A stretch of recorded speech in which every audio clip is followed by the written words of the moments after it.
Ilang eskwelahan ang pag-aari ng China sa Pilipinas na libre? Napakarami. Ilang hospital ang meron sa Pilipinas na pag-aari ng mga singkit na yan? At saan eskwelahan dito sa Pilipinas ang ipinagawa ng Amerika? Saan dito sa Pilipinas ang hospital na ipinagawa ng Amerika? Base militar lang ang makikita ninyo. Yan ang trabaho ng Amerika. Manira at magpaaway ng bansa. Kaya yan, si Trapo McDonald Trump, na hindi pala McDonald. Nasali pa si McDonald. Ano ba yan? McDonald Trump o no? McDonald Trump. Kaya mga kababayan kong Pilipino, Supreme Court, palikad ng Supreme Court, kaya natin mga komunista rin. Kasi lahat man yan, mabubukaan man yan. Bombahin man yan ng mga sundalo. Tapos pag umiyak ang inyong magulang, maghingi ng kabaong, tumawag ng sino ang sasakit ang ulo kakaisip pambili ng kabaong? Pambili ng pambayad ng sementeryo? Hindi ba magulang ninyo? Mag-isip pa sila kung pag binombag ang NPA ka? Hindi. Nanay at tatay mo ang mamumroblema. 10 taon nilang pagtatrabaho ng jeepney para may libing ka lang sa sementeryong daw kang NPA ka. Kaya kataas-taas ang hukuman ng Republika ng Pilipinas, nakita mo na kung gaano kawalang hiya ang mga estudyante ngayon, kung gaano kawalang hiya ang ating administrasyon ngayon para i-brainwash ang mga estudyante na magsabi ng anti-Duterte dahil si Duterte ay diktador. Wala ka na kung naisip na didiktahan si Duterte. Kasi nakita ko man yung mga ralista nung time niya, malaya mang nakakapag-rally. Di ba? So dahil mainit ng araw at marami ng pera sa Malacanang, hindi na kasya, dito na lang, maraming salamat Supreme Court! Sana po ay magdesisyon na kayo. Sana po ipasara na po ang Congress dahil lahat ng congressman mga lutang at puro bayaran. At sisiguraduhin namin na zero vote ang lahat ng congressman na buboto para ma-impeach ang presidente na si Sara Duterte.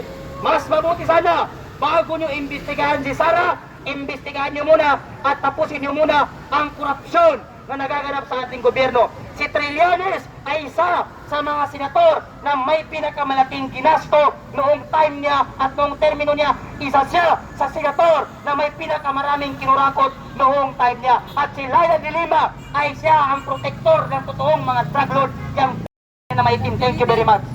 Principal ninyo, kung hindi pa kayo kontento, pumunta kayo ng Malacanang. Gayahin nyo si Claire Castro. Isama ninyo. Magpatong-patong kayo ng mga profesor ninyo. Patutunayan ko sa inyo. Lahat kayo bugok. Yan ang mahirap sa atin. Tulad tayo sa katotohanan, pingi pa tayo sa katotohanan. Yung mga estudyante, ano na pala nung kakaantay Duterte ninyo? E di ang daming nirip. Ang daming namatay na estudyante ngayon. Kakaantay Duterte ninyo. Bumalik ang mga kidnapper at mga durugit at drug lord. Kaya pumunta ka ng Baseco. Pumunta ka ng Baseco. Pumunta ka ng Tondo. Pumunta ka ng Quiapo. Divisoria, Bulacan. 8 years old pataas nagrarapir kahit kasiksigan ng araw. Tapos anti-Duterte. Mag-anti-Duterte kayo hanggang sa dulo. Ipa-impeach nyo si Sara hanggang kayo mga estudyante matauhan kayo sa pagiging bobo ninyo. Sayang ang baon ninyo.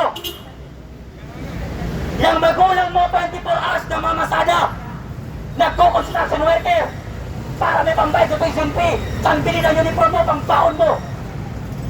Tapos ang isusukli mo, pagiging tarantado mo, nasasama ka sa mga komunista para isigaw na si Duterte ay diktador.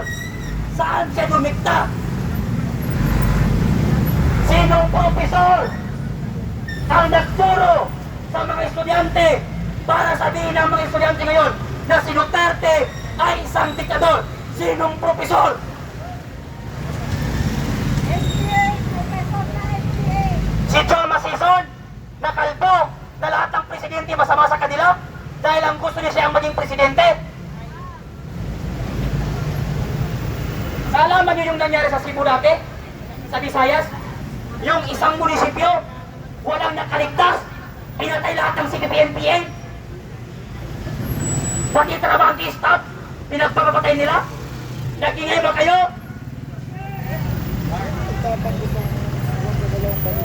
Tapos kung makapagsalita kayo ng diktador, akala ninyo ang gagaling ninyo. Magsama-sama kayo. Suportahan niyo si Renico dahil yan ang pag-asa tungo sa kamatayan ninyo. Tapos pag binomba kayo ng sundalo, sabihin nyo, nagbigay lang kayo ng mga food pack, binomba kayo. Paano kayo hindi bombobahin? Eh may hawak kang Armalite. Kaya mga estudyante, pag-aralan ninyong mabuti kung bakit nyo sinasabi na si Duterte ay diktador at tuta ng China. Dahil ang China, mula noon, walang history na nanakop sila ng bansa. Pero ang Amerika, meron. Kung hindi dahil sa mga singkit na yan, sa mga Chinese na yan, lahat kayo patay na nung pandemic. Bakit? Saan galing ang itinurok sa inyo na sa ino ba? Galing ng China. Yung mga tulay na dinadaanan ninyo, pera ng China. Nag-commit ang China din ng 500 billion para magkaroon tayo ng magagandang tulay. Yung pinundo, pera ng China, hindi pera ng gobyerno. Duterte war on drugs ang tinuturo ng profesor nila. Kaya yan ang napapala ng mga estudyante ngayon. Walang laman ng puta, bulag sa katotohanan. Diba? Paano mo sinasabing diktador si Duterte? Paano sinasabi ng mga estudyante na si Duterte ay diktador? Sino ang diniktadahan ni Duterte noong panahon niya? Nakita niyo ba yung mga komunistang pangit noong time ni Duterte? Kayong mga komunistang pangit noong time ni Duterte, ano ang ginawa sa Duterte nung nagrally kayo? Walang alambre sa kalsada. Sinasabayan pa kayo ng police road marcha. Binibigyan kayo ng pagkain. Ibinuk kayo sa hotel. Tapos sasabihin mo si Duterte diktador, bugok ka palang estudyante ka eh. Kanina pa yan dyan eh, kapalit-balik. Kahit sinong estudyante ng UP Diliman, estudyante ng UP, kahit sa university sa Pilipinas, hahamunin ko kayo ng debate patungkol sa mga legasya ni Duterte at kakaantin ni Duterte. Kahit anong taksa, kahit sa ang scholar, kahit sa university, magpakita ka sa akin at tumarap ka sa akin ng debate. Kahit sino sa inyo mga estudyante, wala akong aatas at sino sa debate patungkol sa kung anong legasya ni Duterte at kakaantin ni ninyo. Kung gusto nyo Natin, break time ng Supreme Court. Nasaan na? Marshall.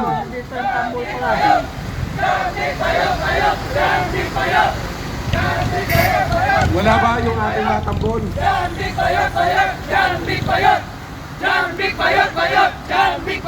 Mabuhay ang Jerez at mabuhay ang Akbang na Maisog!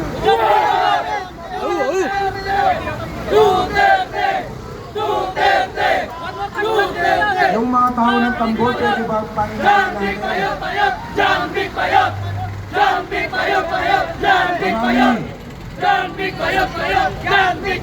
Mabuhay ang Jerez at Akbang na Maisog! na magdidepensa sa atin kung hindi tayo. Yung langis ng dalawang sindikato. Kung hindi tayo nag-iingay ng todo sa langis, hindi pa maumpisahan ngayon. Pero ang ginagawa nila, magtaas sila sa ikutan, pero ang pagbabae ngayon, inutay-utay tayo. Sunod na ba sa to? Ang na-import sa native isang buwan na 3.1 billion na kinita sa langis. Pinatuan tayo ng pag-Supreme Court sa Duterte! Duterte! Bring him home! Bring him home! Bring him home! Yes! Tagal na itong pinagkabuluhan sa Senado pero hindi pa ito na-aksyonan hanggang ngayon. Baka at yung walang sawa ng mga rider natin at papakikibaka dito sa lansangan kaya lang nila kung hindi na susuportahan itong laban na ito wala na po mangyayari kapag nakikita kaya kailangan natin magsama-sama lumahok lalo-lalo na sa darating na Pasko lahat ang mga manggagawa susuportahan ko ng Akbang na Maisog ang demand ng mga manggagawa. Kaya po inaanyayahan po namin kayong lahat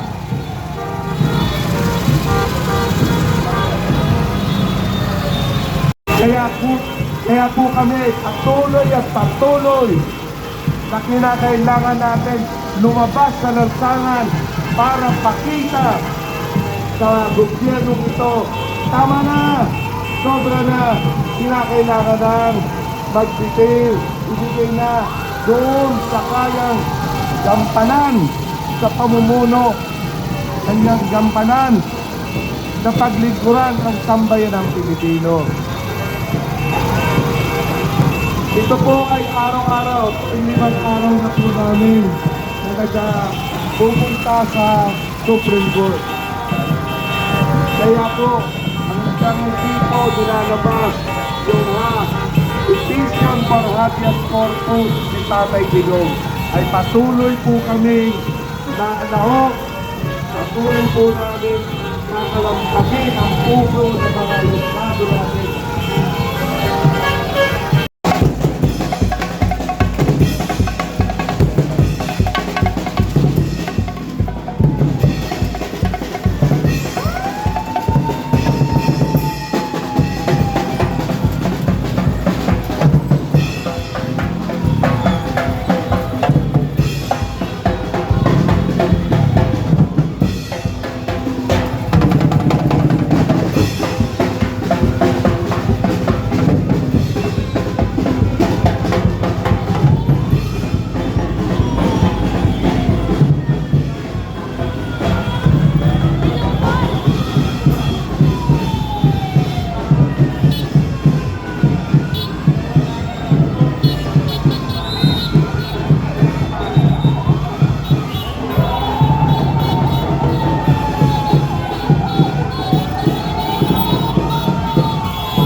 isang INC na kapagnanindigan ay talaga naman yung kapatiran nyo. Pag tinawag na kapatid, sama-sama at totoo, we are one! We are one!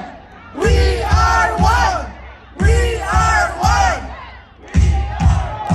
We are one na ayaw sa buhaya. We are one na ayaw sa magnanakaw at mga sinungaling at abuso sa posisyon na pinahiram na temporary lamang sa kanila ng mamayang Pilipino. Hindi tayo dapat matakot sa kanila. Dahil tayo ang amo nila. Ang tax ng bayan ang nagpapasweldo sa kanilang lahat. Tayo ang inaapi nila samantalang sila natutulog sa mga komportabling bahay, di aircon, kumakain ng masasarap na pagkain. Pero ang mga ordinaryong mamamayang Pilipino, minimum wage earner, hirap na hirap. Magkano isang kilo ng bigas ngayon? 50, di ba? 60. Okay. Magkano minimum wage? 500. Pucha,